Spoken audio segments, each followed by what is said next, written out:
Hi friends, good afternoon. ಇನ್ನು ಇದು ಬಂದುಬಿಟ್ಟು ಮತ್ತೆ ಮಂಗಳವಾರದ ವ್ಲಾಗ್ ಮಧ್ಯಾಹ್ನದಿಂದ ಕಂಟಿನ್ಯೂ ಆಗುತ್ತೆ. ಇನ್ನು ಬೆಳಗ್ಗೆಯಲ್ಲೇ ಕೆಲಸ ಮಾಡಿಕೊಂಡು ಇನ್ನು ಗುಂಡನ್ನ ಅಂಗನವಾಡಿ ಕಳಿಸ್ಬಿಟ್ಟು ಇನ್ನು ಊಟ ಮಾಡಿಬಿಟ್ಟು ಮತ್ತೆ ನೆಕ್ಸ್ಟ್ ಕೆಲಸ ಸ್ಟಾರ್ಟ್ ಮಾಡ್ತಾಯಿದ್ದೀನಿ. ಬೆಳಗ್ಗೆನೇ ಪೂಜೆ ಎಲ್ಲ ಆಗಿತ್ತು. ಅದಕ್ಕೆ ಒಂದು ಸ್ವಲ್ಪ ಮೊನ್ನೆ ಹಬ್ಬಕ್ಕೆ ರೇಷನ್ ಎಲ್ಲ ತೊಗೊಂಡಿದ್ನಲ್ವ, ಅದೆಲ್ಲ ಹಂಗೆ ಇತ್ತು, ನೀಟಾಗೆಲ್ಲ ಜೋಡಿಸ್ಕೊಂಡಿರಲಿಲ್ಲ. ಅದಕ್ಕೆ ನಿನ್ನೆ ಅತ್ತೆ ಮನೆಗೆ ಹೋಗ್ಬಿಟ್ಟು ಬಾಕ್ಸ್ ಎಲ್ಲ ಅಲ್ಲೇ ಇದ್ದು ಎಲ್ಲ ತೊಗೊಂಬಂದೆ, ಡಬ್ಬಿ ಅವೆಲ್ಲ ಕೂಡ ಅವೆಲ್ಲ ತೊಗೊಂಬಂದು ನೀಟಾಗಿ ತೊಳೆದು ಎಲ್ಲ ಸ್ವಲ್ಪ ಡ್ರೈ ಆಗಲಿ ಅಂತೇಳಿ ಹಂಗೆ ಬಿಟ್ಟಿದ್ದೆ. ಅದಕ್ಕೆ ಇವಾಗ ಎಲ್ಲ ಕೂಡ ಏನೇನು ಐಟಮ್ ಇದೆಯೋ ಸ್ವಲ್ಪ ಕಣ್ಣಿಗೆ ಕಾಣೋ ಥರ ಎಲ್ಲ ತುಂಬಿ ಕಣ ಮತ್ತೆ ಇಲ್ಲಾಂದರೆ ಇದಾಗುತ್ತೆ ಅಂತೇಳಿ ಸ್ಟೀಲ್ ಬಾಕ್ಸ್ಗಳು ತುಂಬ ನಮಗೆ ಅನಿಸುತ್ತೆ. ಸ್ಟೀಲ್ ಬಾಕ್ಸು ಎಲ್ಲ ಚೆನ್ನಾಗಿ ಯೂಸ್ ಮಾಡಬೇಕು ಅಂತ ಹೇಳಿ ಏನಾದರೂ ಇಟ್ಟು ಮರ್ತುಬಿಟ್ರಂತೂ ಅದು ನೆನಪಿಗೆ ಬರೋದಿಲ್ಲ. ಸುಮ್ಮನೆ ಒಳಗಡೆನೇ ಬೂಜು ಬಂದುಬಿಟ್ಟು ವೇಸ್ಟ್ ಆಗುತ್ತೆ. ಇನ್ನು ಕಣ್ಣಿಗೆ ಕೂಡ ಕಾಣಲ್ಲ, ಮತ್ತು ನಮಗೆ ಯಾವುದ್ರಲ್ಲಿ ಏನು ಐಟಮ್ ಇಟ್ಟಿದ್ದೀವಿ ಅನ್ನೋದು ಕೂಡ ಗೊತ್ತಾಗೋದಿಲ್ಲ. ಹಾಗಾಗಿ ಮತ್ತು ಇವತ್ತೆಲ್ಲ ಕೂಡ ತೆಗೆದುಬಿಟ್ಟು ಯಾವುದ್ರಲ್ಲಿ ಏನೇನು ಇಟ್ಟಿದ್ದೀನಿ ಅಂತ ಹೇಳ್ಬಿಟ್ಟು ಎಲ್ಲ ಹುಡುಕ್ತಾ ಇದ್ದೀನಿ. ಮತ್ತು ಸ್ವಲ್ಪ ಡಬ್ಬ ಎಲ್ಲ ಒರೆಸಿ ಕ್ಲೀನ್ ಮಾಡ್ಕೊಳೋಣ ಅಂತ ಹೇಳಿ. ಇನ್ನು ರಾತ್ರಿ ಆದರೆ ಸಾಕು, ಅಲ್ಲೆಲ್ಲ ಕೂಡ ಫುಲ್ಲು ಇಲಿಯೆಲ್ಲ ಓಡಾಡ್ತಾ ಇರ್ತವೆ. ಎಷ್ಟು ಕ್ಲೀನ್ ಮಾಡಿದ್ರು ಕೂಡ ಪಿಚ್ಚಿಗೆ ಅಂತೂ ಸಖತ್ತು ಇದ್ದೇ ಇರ್ತವೆ. ಅದಕ್ಕೆ ಏನಿಲ್ಲ ಅಂದರೂ ದಿನಕ್ಕೊಂದ್ಸಲ ಆದರೂ ಸ್ವಲ್ಪ ನೀಟಾಗಿ ಗುಡಿಸ್ಕೊಂಡು ಎಲ್ಲ ಕ್ಲೀನ್ ಮಾಡ್ಕೊತಾ ಇರ್ತೀನಲ್ವ, ಹಾಗಾಗಿ ಏನು ಅನಿಸೋದಿಲ್ಲ. ಇನ್ನೆಲ್ಲಾದರೂ ಒಂದು 2-3 ದಿನ ಗ್ಯಾಪ್ ಬಿಟ್ಬಿಟ್ರಂತೂ ನೋಡೋದಕ್ಕಾಗೋದಿಲ್ಲ, ಅಷ್ಟು ಸುಮ್ಮನೆ ಇರುತ್ತೆ. ಹಾಗಾಗಿ ಇವತ್ತೆಲ್ಲ ಕೂಡ ಇನ್ನೊಂದ್ಸತಿ ಎಲ್ಲ ಕ್ಲೀನ್ ಮಾಡ್ಕೊಳೋಣ ಅಂತ ಹೇಳಿ ಬಾಕ್ಸ್ ಎಲ್ಲ ತೆಗಿತಾ ಇದ್ದೀನಿ. ಫಸ್ಟ್ ಏನೇನು ಇಟ್ಟಿದ್ದೇನೆ ಅಂತ ಹೇಳ್ಬಿಟ್ಟು ಒಂದು ಬಾಕ್ಸಲ್ಲೆಲ್ಲ ಬೇಳೆಕಾಳು ಮತ್ತು ಸ್ವಲ್ಪ ಶಾವಿಗೆ ಎಲ್ಲ ಸ್ವಲ್ಪ ಶೇಂಗಾ ಬೀಜ ಎಲ್ಲ ಹಾಕಿಟ್ಬಿಟ್ಟಿದ್ದೀನಿ. ಹಂಗೆ ಇದ್ದಾವೆ ಅವೆಲ್ಲ. ಅದಕ್ಕೆ ಚಿಕ್ಕ ಡಬ್ಬಿ ಇದಾವಲ್ವ, ಅದೆಲ್ಲ ಸಪ್ರೇಟ್ ಮಾಡ್ಕೊಳ್ಳೋಣ, ಅದರಲ್ಲಿ ಸ್ವಲ್ಪ ಹಾಕಿ ಇಟ್ಕೊಬಿಡೋಣ ಅಂತ ಹೇಳ್ಬಿಟ್ಟು ಎಲ್ಲ ಕ್ಲೀನ್ ಮಾಡೋಕ್ಕೆ ಸ್ಟಾರ್ಟ್ ಮಾಡಿದೆ ನಾನು. ಇನ್ನು ಮಂಗಳವಾರ ಬೆಳಗ್ಗೆದು ಒಂದು ಸ್ವಲ್ಪ ವ್ಲಾಗ್ ಇತ್ತು, ಅದು ಹಂಗೆ ಲೆಂತ್ ಆಗಿಬಿಡುತ್ತೆ ಜಾಸ್ತಿ ಅಂತ ಹೇಳ್ಬಿಟ್ಟು ನಾನು ಅದನ್ನು ಡಿವೈಡ್ ಮಾಡಿ ಇವಾಗ ಮತ್ತೆ ಇದನ್ನು ಸ್ಟಾರ್ಟ್ ಮಾಡ್ತಾಯಿದ್ದೀನಿ ಮಧ್ಯಾಹ್ನದಿಂದ. ಮನೇಲಿ ಏನು ಕೆಲಸ ಇಲ್ಲ ಅಂತ ಖಾಲಿ ಕೂತ್ಕೊಂಡ್ರೆ ಸುಮ್ಮನೆ ಟೈಮ್ ವೇಸ್ಟ್ ಆಗ್ತಾ ಇರುತ್ತೆ. ಏನಾದರೂ ಒಂದು ಕೆಲಸ ಮಾಡ್ಕೊಳ್ಳೋಣ ಅಂದರೆ ತುಂಬ ನಮಗೆ ಹೆಲ್ಪ್ ಆಗುತ್ತೆ. ಮನೆ ಕೂಡ ನೋಡೋದಕ್ಕೂ ಕೂಡ ತುಂಬ ಚೆನ್ನಾಗಿರುತ್ತೆ. ಈ ಮನೇನ ಎಷ್ಟು ಸೆಟ್ ಮಾಡ್ಕೊಂಡ್ರು ಕೂಡ ಒಂದೊಂದು ಸತಿ ಏನಪ್ಪ ಇದು ಈ ಥರ ಇದೆ ಅನ್ನೋ ಅಷ್ಟು ರೇಂಜ್ಗೆ ಕಾಣಿಸ್ತಾ ಇರುತ್ತೆ. ಬಟ್ ಏನು ಮಾಡೋಕ್ಕಾಗಲ್ಲ, ಶೆಲ್ಫು ಜಾಸ್ತಿ ಇಲ್ಲ, ಇರೋದೇ ಒಂದು 3 ಶೆಲ್ಫ್ ಇದಾವೆ ಅಷ್ಟೇ. ಈ ಕಡೆ ಬಂದುಬಿಟ್ಟು ಒಂದು ಶೆಲ್ಫಿಗೆ ಫುಲ್ಲು ದೇವ್ರ ಫೋಟೋವೆಲ್ಲ ಇಟ್ಕೊಬಿಟ್ಟಿದ್ದೀನಿ. ಈ ಕಡೆ ಶೆಲ್ಫಲ್ಲಿ ಸ್ಟವ್ ಇದೆ ಮತ್ತು 2 ಸ್ಟೆಪ್ಪು ಇದೆ ಅಲ್ವಾ, ಅದರಲ್ಲಿ ಏನು ಇಟ್ಕೊಂಡ್ರು ಕೂಡ ಅದರಲ್ಲೇ ಇಟ್ಕೋಬೇಕು. ಇಲ್ಲ ಅಂತಂದರೆ ಇನ್ನು ಬೇರೆ ಕಡೆ ಎಲ್ಲೂ ಕೂಡ ಇಟ್ಕೊಳ್ಳೋದಕ್ಕಾಗೋದಿಲ್ಲ.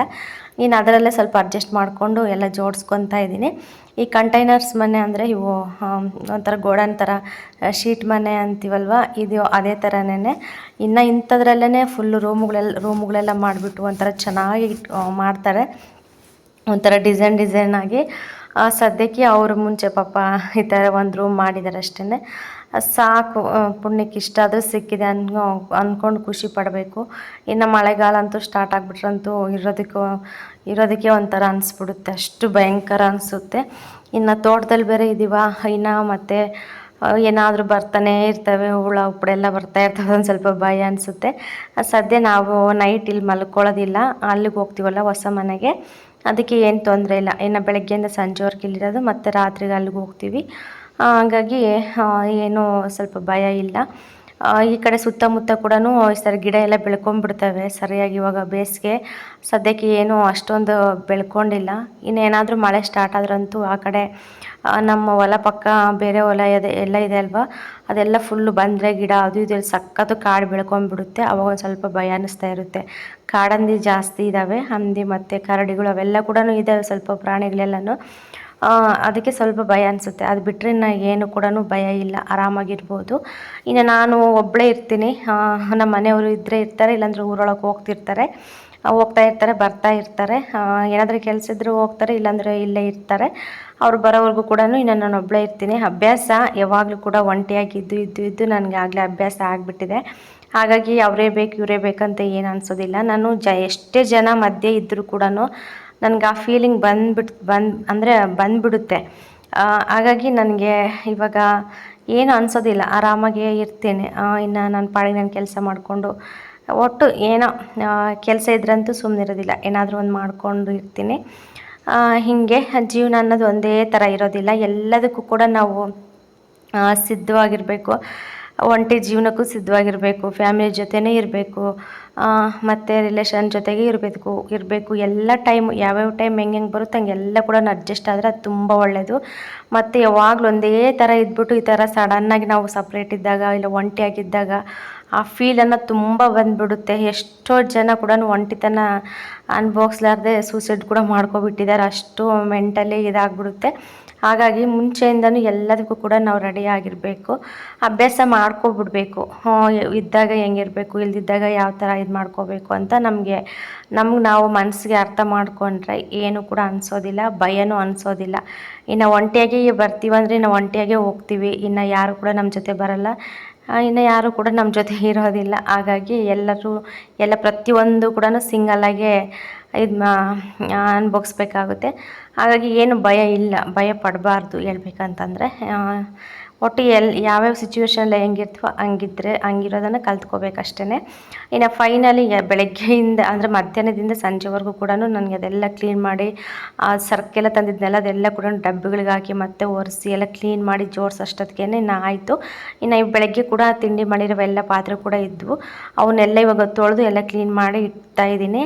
ಎಲ್ಲ ಪಾತ್ರೆ ಎಲ್ಲ ತೊಳೆದ್ಬಿಟ್ರಂತೂ ಮತ್ತೆ ಸಾಯಂಕಾಲಕ್ಕೆ ಅಡುಗೆಗೆ ಬೇಕಾಗ್ತವೆ ಅಂತ ಹೇಳಿ ಎಷ್ಟು ಬೇಕೋ ಅಷ್ಟು ಯೂಸ್ ಮಾಡ್ಕೊತಿದ್ದೀನಿ. ಇನ್ನು ಬೇಕಿಲ್ದಿರೋವೆಲ್ಲ ಕೂಡ ಹಂಗೆ ಶೆಲ್ಫ್ ಮೇಲೆ ಇಟ್ಟಿರ್ತೀನಿ, ಬಟ್ ಅವು ಯಾವ ಕೂಡ ತೊಗೊಳ್ಳೋದಿಲ್ಲ. ನನಗೆ ಎಷ್ಟು ಬೇಕೋ ಅಷ್ಟು ತೊಗೊತೀನಿ ಅಷ್ಟೇ. ಇವಾಗ ನಾನು ಕೂಡ ಫಿಕ್ಸ್ ಆಗಿಬಿಟ್ಟಿದ್ದೀನಿ, ಎಷ್ಟು ಬೇಕೋ ಅಷ್ಟು ತೊಗೊಂಬಿಟ್ಟು ಇನ್ನು ಅವಾಗ ಎಲ್ಲ ತೊಳೆದು ಇಟ್ಬಿಡೋಣ. ಸುಮ್ಮನೆ ಡಬ್ಬು ಅಂದರೆ ತುಂಬ ಪಾತ್ರೆ ಆಗಿಬಿಡ್ತಾವಲ್ವ, ಇನ್ನು ನನಗೆ ತೊಳೆಯೋದಕ್ಕೆ ಜಾಸ್ತಿ ಆಗ್ತಾ ಇರ್ತವೆ.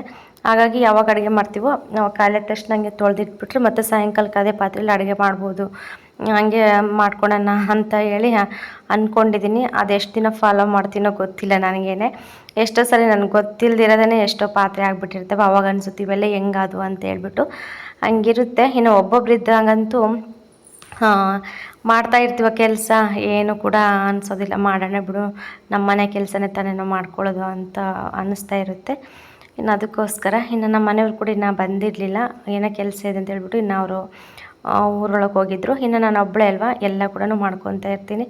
ಇನ್ನು ನನಗಂತೂ ಭಯ ಇಲ್ಲ ಫ್ರೆಂಡ್ಸ್. ಏನಾದರೂ ಮಿಸ್ಸಾಗಿ ನಾಯಿಗಳಿದಾವಲ್ವ, ಅವು ಕಣ್ಣಿಗೆ ಏನಾದರೂ ಕಂಡ್ರೂ ಕೂಡ ಆಗಲೇ ಸಿಗ್ನಲ್ ಕೊಟ್ಬಿಡ್ತವೆ. ಅವಾಗ ಅಕ್ಕಪಕ್ಕ ನೋಡ್ತಾ ಇರ್ತೀನಿ, ಏನಾದರೂ ಏನಾದರೂ ಕಾಣಿಸ್ಕೊಂತೇನೋ ಅಂತ ಹೇಳ್ಬಿಟ್ಟು. ಇನ್ನು ಕೋಳಿಗಳ ವಿಚಾರಕ್ಕೆ ಬಂದರೆ ಕೋಳಿಗಳು ಅಷ್ಟೇ ತುಂಬ ಹೆಲ್ಪ್ ನನಗೆ.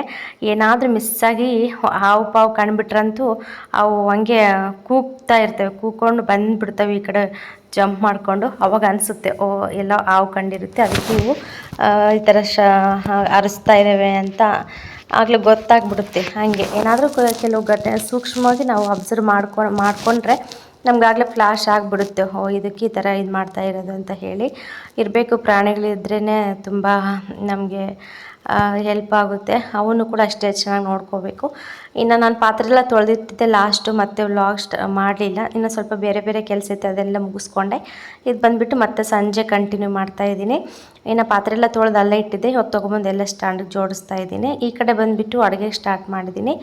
ಬೆಳಗ್ಗೆ ಉಪ್ಪಿಟ್ಟು ಮಾಡಿದ್ದೆ ಬಿಸಿದು. ಇವಾಗ ಏನಾದರೂ ಸ್ವಲ್ಪ ಗೊಜ್ಜು ಮಾಡ್ಕೊಂಬಿಟ್ಟು ಅನ್ನ ಮುದ್ದೆ ಮಾಡ್ಕೊಳೋಣ ಅಂತ ಹೇಳಿ ಇದು ಮಾಡ್ತಾಯಿದ್ದೀನಿ. ಇನ್ನು ಸಾಂಬಾರೆಲ್ಲ ಮಾಡೋದಕ್ಕಿನ್ನ ತರಕಾರಿ ಅದೇನು ಸದ್ಯಕ್ಕೆ ಇರಲಿಲ್ಲ. ಇನ್ನು ಹಸಿರು ಮೆಣಸಿನ್ಕಾಯಿ, ಟೊಮೊಟೊ, ಈರುಳ್ಳಿ ಅಷ್ಟೇ ಇರೋದು, ಇನ್ನು ಬೇರೆ ತರಕಾರಿ ಇಲ್ಲ.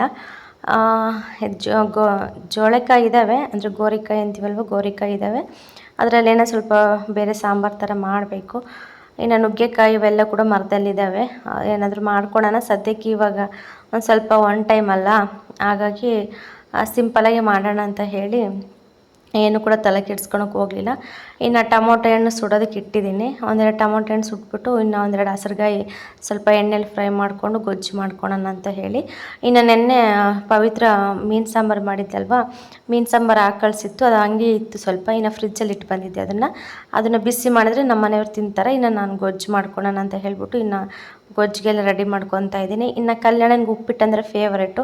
ಉಪ್ಪಿಟ್ಟು ಕೂಡ ಇತ್ತು ಬೆಳಗ್ಗೆ, ಅವನೇನು ಹೊಟ್ಟೆ ತುಂಬ ಉಪ್ಪಿಟ್ಟು ತಿಂದುಬಿಡ್ತಾನೆ, ಮತ್ತು ಅದ್ರ ಜೊತೆಗೆ ಸ್ವಲ್ಪ ಮುದ್ದೆ ತಿನ್ನಿಸ್ತೀನಿ. ಇನ್ನು ಅವನಿಗೂ ಕೂಡ ಆಗುತ್ತೆ. ಇನ್ನು ನಾನು ಒಬ್ಬಳಿಗೆ ಇನ್ನೇನು ಸಪ್ರೇಟ್ ಸಾಂಬಾರು ಮಾಡ್ಕೊಳ್ಳೋದಂತ ಹೇಳಿ ನಾನು ಈ ಪ್ಲ್ಯಾನ್ ಮಾಡಿದೆ. ತುಂಬ ಚೆನ್ನಾಗಿರುತ್ತೆ ಗೊಜ್ಜು ಅನ್ನ ಮುದ್ದೆ ತಿಂದ್ರಂತೂ. ಹೀಗೆ ಇರೋದ್ರಲ್ಲೇ ಏನಾದರೂ ಸ್ವಲ್ಪ ಅಡ್ಜಸ್ಟ್ ಮಾಡ್ಕೊಂಡು ಹೋಗ್ತಾ ಇರಬೇಕು. ಅದೇ ಒಂದು ಜೀವನ. ಅದೇ ಬೇಕು ಇದೇ ಬೇಕಂತ ಸುಮ್ಮನೆ ಮಾಡಿ ಮಾಡಿ ಇದು ಮಾಡ್ಕೊಳ್ಳೋದಲ್ಲ. ಯಾವ ಟೈಮು ಯಾವ ಸಿಚುವೇಶನ್ ಹೆಂಗಿರುತ್ತೆ ಅದಕ್ಕೆ ತಕ್ಕಂತೆ ನಾವು ಹೋದರೆ ನಮ್ಮ ಲೈಫ್ ತುಂಬ ಚೆನ್ನಾಗಿರುತ್ತೆ. ಟೆನ್ಷನ್ ಕೂಡ ಇರೋದಿಲ್ಲ, ಆರಾಮಾಗಿ ಪೀಸ್ಫುಲ್ಲಾಗಿರ್ಬೋದು. ಇನ್ನು ಅದಕ್ಕೆ ಇನ್ನು ಸಂಜೆ ಕೂಡ ಆಯಿತು, ಅದೇನೋ ಗೊತ್ತಿಲ್ಲ ಎಷ್ಟು ಬೇಸಿಗೆ ಅಂತಂದರೂ ಕೂಡ ಟೀ ಅಂತೂ ಬಿಡೋದಕ್ಕಾಗ್ತಾ ಇಲ್ಲ. ಇನ್ನು ಬೆಳಗ್ಗೆ ಒಂದು ಸ್ವಲ್ಪ ಕುಡಿತೀನಿ, ಮತ್ತು ಸಾಯಂಕಾಲ ಟೈಮ್ ಕೂಡ ಸ್ವಲ್ಪ ಮಾಡ್ಕೊತೀನಿ. ಬೇಕೇ ಬೇಕನ್ನಿಸುತ್ತೆ, ಒಂದು ಸ್ವಲ್ಪ ಮಾಡ್ಕೊತೀನಿ ಸ್ಟ್ರಾಂಗಾಗಿ. ಇನ್ನು ಬೆಳಗ್ಗೆಯಿಂದ ಸ್ವಲ್ಪ ಬಿಸಿಲಲ್ಲಿ ಮತ್ತು ಮನೆಯಲ್ಲಿ ಅದೆಲ್ಲ ಕ್ಲೀನ್ ಮಾಡಿ ಸ್ವಲ್ಪ ಸಾಕಾಗುತ್ತಾ, ಮತ್ತು ಲೈಟಾಗಿ ತಲೆನೋವು ಬರೋ ಥರ ಕೂಡ ಆಗಿಬಿಡುತ್ತೆ ನನಗೊಂದೊಂದು ಸತಿ. ಹಾಗಾಗಿ ಒಂದು ಲೋಟ ಈ ಥರ ಸ್ಟ್ರಾಂಗಾಗಿ ಟೀ ಮಾಡ್ಕೊಂಡು ಕುಡಿದ್ರೆ ಆರಾಮಾಗಿ ರಿಲ್ಯಾಕ್ಸ್ ಆಗಿಬಿಡ್ತೀನಿ. ಹಾಗೆ ಒಬ್ಬೊಬ್ರಿಗೆ ಒಂದೊಂದು ಥರ ಅಭ್ಯಾಸ ಅಲ್ಲ ಫ್ರೆಂಡ್ಸ್. ಅದಕ್ಕೆ ಇನ್ನು ನಿಮಗೆ ಯಾವ ಥರ ಅಭ್ಯಾಸ ಇದೆ ಅನ್ನೋದು ಕೂಡ ನನಗೆ ಕಾಮೆಂಟಲ್ಲಿ ತಿಳಿಸಿ. ಸದ್ಯಕ್ಕೆ ನನಗಂತೂ ಸಂಜೆ ಮತ್ತು ಬೆಳಗ್ಗೆ ಕಂಪಲ್ಸರಿ ಟೀ ಬೇಕೇ ಬೇಕು. ಇದೇ ನಮ್ಮದು ಇದು. ನಾನು ರಿಲೀಫಾಗಿ ನಾನು ರಿಲ್ಯಾಕ್ಸ್ ಆಗಿರ್ಬೇಕಂತಂದರೆ ಒಂದು ಲೋಟ ಟೀ ಕುಡಿದ್ರೆ ಮಾತ್ರ ಸ್ಟ್ರಾಂಗಾಗಿ ನಾನು ಆರಾಮಾಗಿರ್ತೀನಿ. ಫುಲ್ ಆ್ಯಕ್ಟಿವಾಗಿ ಕೆಲಸಗಳೆಲ್ಲ ಮಾಡ್ಕೊತೀನಿ. ಹಂಗೆ ಇವಾಗ ನನಗೆ ಮಾತ್ರ ಈ ಥರ ಅನ್ನಿಸ್ತಾ ಇರುತ್ತೆ. ಕೆಲವು ಹೆಣ್ಮಕ್ಳಿಗೆಲ್ಲ ಹಂಗೇ ಟೀ ಕುಡಿಲಿಲ್ಲ ಅಂದರೆ ಕೆಲವ್ರಿಗೆ ಸಮಾಧಾನನೇ ಅನಿಸುತ್ತೆ. ನನಗೇನು ಏನೋ ಅವರವರು ಇದು. ಕೆಲವರು ಈ ಬೇಸಿಗೆ ಅಂತ ಹೇಳ್ಬಿಟ್ಟು ಬಿಟ್ಟಿರ್ತಾರೆ, ಕೆಲವರು ಬಿಡೋಕ್ಕಾಗದೆ ಕುಡಿತಾ ಇರ್ತಾರೆ, ಹಂಗಿರುತ್ತೆ. ಇನ್ನು ಆ ಕಡೆ ಟೊಮೊಟೊ ಹಣ್ಣು ಸುಡೋದಕ್ಕೆ ಇಟ್ಟಿದ್ದೀನಿ. ಈ ಕಡೆ ಬಂದುಬಿಟ್ಟು ಸ್ವಲ್ಪ ಟೀ ಮಾಡ್ಕೊಳೋಣ ಅಂತೇಳಿ ಅಕ್ಕಿ ನೆನೆಸಿಟ್ಟಿದ್ದೆ ಅನ್ನ ಮಾಡೋದಕ್ಕೆ. ಸ್ವಲ್ಪ ಹೊತ್ತು ನೆನೆಸಿಟ್ರೆ ಚೆನ್ನಾಗಾಗುತ್ತೆ ಅನ್ನ. ಹಂಗೆ ಸ್ವಲ್ಪ ಚೆನ್ನಾಗಿ ಬೆಂದಮೇಲೆ ನೀರೆಲ್ಲ ಬಸಿದ್ಬಿಟ್ಟು ಹಂಗೆ ಬಿಟ್ಬಿಟ್ರೆ ಚೆನ್ನಾಗಿ ಅಳ್ಕೊಳ್ಳುತ್ತೆ. ಅವಾಗ ಉದುರುದ್ರಾಗುತ್ತೆ ಅನ್ನ. ಹಾಗಾಗಿ ಸ್ವಲ್ಪ ಮುಂಚೆನೇ ನಾನು ಅಕ್ಕಿಯೆಲ್ಲ ನೆನೆಸಿಟ್ಟಿದ್ದೆ. ಇನ್ನು ಫೈನಲಿ ಅಡುಗೆ ಕೆಲಸ ಎಲ್ಲ ಮುಗೀತು ನಂದು. ನೋಡ್ತಾ ಇರ್ಬೋದು, ಒಂದೆರಡು ಮುದ್ದೆ ಸಿಂಪಲಾಗಿ ಮುದ್ದೆ ಆಯಿತು. ಗೊಜ್ಜು ಮಾಡಿಕೊಂಡೆ. ಗೊಜ್ಜಂತೂ ತುಂಬ ಚೆನ್ನಾಗಾಗಿತ್ತು ಫ್ರೆಂಡ್ಸ್. ನಿಜವಾಗ್ಲೂ ಹೊಟ್ಟೆ ತುಂಬ ಊಟ ಮಾಡಿಬಿಟ್ಟೆ ನಾನಿವತ್ತು.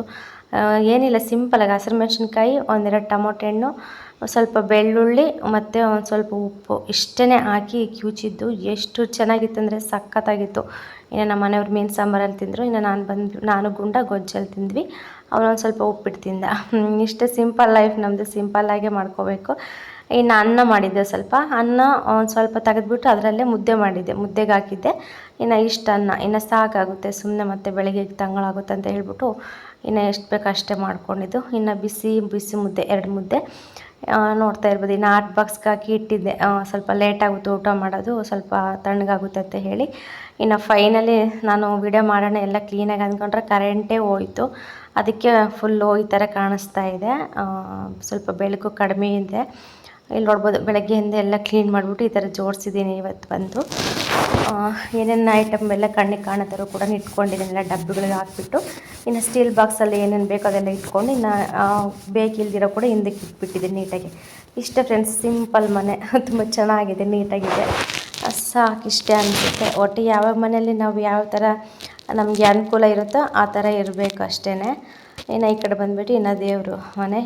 ದೀಪ ಅಂತೂ ಉರಿತಾನೇ ಇತ್ತು. ಇನ್ನು ಈ ಕಡೆ ಬಂದುಬಿಟ್ಟು ಸ್ವಲ್ಪ ಹಗ್ಗ ಕಟ್ಬಿಟ್ಟು ಬಟ್ಟೆ ಎಲ್ಲ ನೀಟಾಗಿ ಫೋಲ್ಡ್ ಮಾಡಿ ಹಾಕಿದ್ದೆ ಮೇಲ್ಗಡೆ. ನೋಡ್ತಾ ಇರ್ಬೋದು. ಓಕೆ ಫ್ರೆಂಡ್ಸ್, ಸಿಗೋಣ ನೆಕ್ಸ್ಟ್ ವ್ಲಾಗಲ್ಲಿ.